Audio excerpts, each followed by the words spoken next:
Too often, parents think they know what is best for their children and are blind to what really makes their kids happy.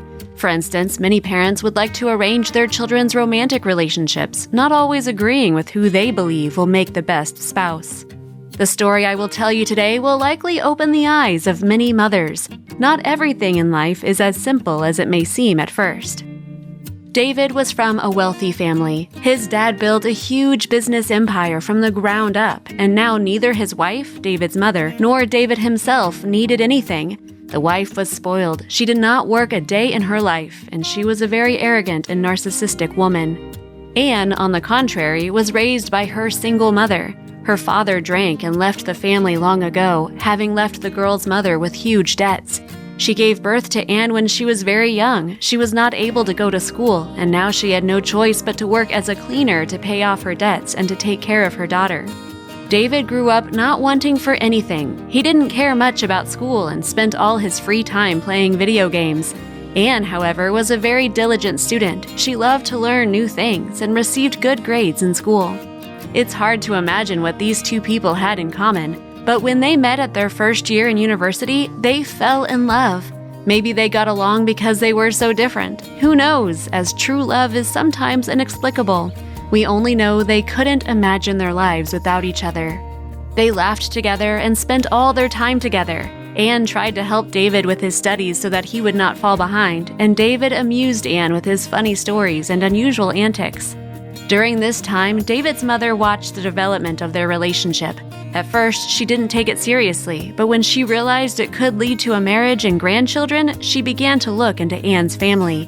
When she found out that Anne's father was a drunk and that her mother was a simple cleaner, the woman immediately decided to break the young couple up. She told David that he could no longer associate with such a low-class girl because their families would never be equal. His parents would always be carrying the majority of the financial load. She proceeded to say unkind things about the girl and her mother. David didn't listen to any of it. He loved Anne and wanted to be with her. Each time his mother saw them together, she became furious. One day, she called Anne's mother directly. She demanded that she tell her daughter to break up with her son and accused her of being a gold digger just after their money. Anne's mother was brought to tears, and she even had a panic attack because she was so worried about her daughter's situation. So she spoke to Anne, trying to explain to her that she would not be happy with David because of his unkind family. However, Anne didn't listen. She hugged her mother and said everything would turn out okay. David and Anne continued to date secretly from his mother. They hoped that she would come around sooner or later. When she graduated from school, Anne intended to become a lawyer. She worked hard and was able to get a scholarship to one of the best law schools. David didn't have any interest in continuing his education, but he enrolled in the same school in order to be close to Anne. His mother didn't realize they were still together, so she was proud of her son for having such a zeal for learning, not even suspecting the true reason for his admission. Meanwhile, David bought a ring and hid it at home until the day he proposed. However, his mother came across the ring before he was able to do so, and when she found out who he intended to propose to, she was furious. She spent the entire evening screaming at David that he would never marry such a girl. David's father didn't share the same opinion. He did not judge people by their wealth because he himself once had nothing, but even he could not convince his wife otherwise. The very next day, David's mother made him transfer to study abroad, away from Anne and everything that connected them. And even though David was a grown man who could make his own decisions, he obeyed in order to make his mother happy. In doing so, he betrayed Anne and their love. Several years passed. Anne graduated with honors from the law university and became one of the best lawyers in the city. In her last year, she met a guy from her department, and they turned out to have a lot in common. They started dating, and soon they were married. After that, the couple decided to open a private legal services office. They were both very good specialists, so they were able to earn big money very quickly and scale their business significantly. As for David, his opinion about school hadn't changed, even abroad. Despite the fact that his parents enrolled him in one of the best universities in Europe, he skipped classes and started partying instead. In the end, he was expelled from the university, and his parents had no choice but to take him back home.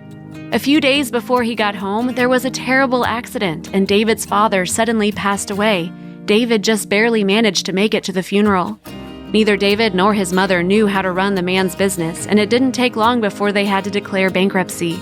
When all was said and done, they were left with nothing.